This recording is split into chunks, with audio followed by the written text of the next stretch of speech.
Feel na feel talaga ni Jericho Rosales ang pagmamahal sa kanya ng pamilya ni Janine. Aniya pa ng aktor, they're very sweet, they're very loving and kind and tender and close and perfect. Just like tayong lahat, but perfect. At para nga kay Echo, isa sa mga best gifts ng 2024 ang relasyon nila ni Janine. Hindi raw niya ito hinanap dahil kusa na lang dumating sa kanyang buhay. Hindi nga daw niya talaga akalain na magkakamabutihan sila ng aktres.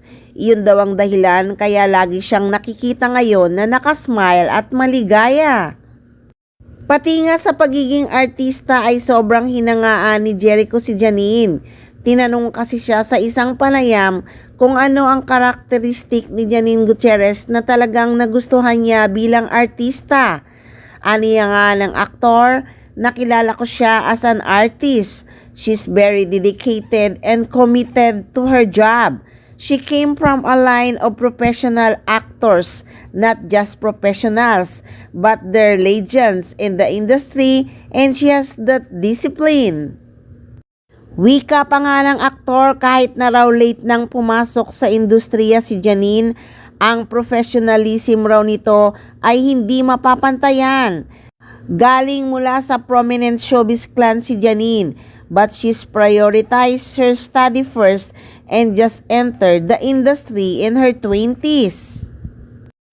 Ayon pa sa aktor, nang bumalik siya sa showbiz, nakita niya ang kapamilya aktres na lahat ng binibigay na role ay nabibigyan niya ng justice.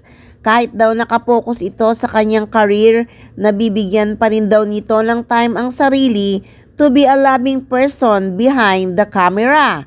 Lahat pa ni Echo, as a person we really get along. It's so light, we're like a team. She's fun, not just on the set but also off screen. At talagang sinabi ng aktor na love niya talaga ang actress. Kaya guys, alam nyo na si Janine Gutierrez ang dahilan kung bakit laging nakasmile at maligayang maligaya si Jericho Rosales. At may sinabi din si Echo sa panayam na kailangan nila ng formal announcement sa kanilang relasyon. So abangan natin yan guys, ang formal announcement ng Echonin sa kanilang relasyon.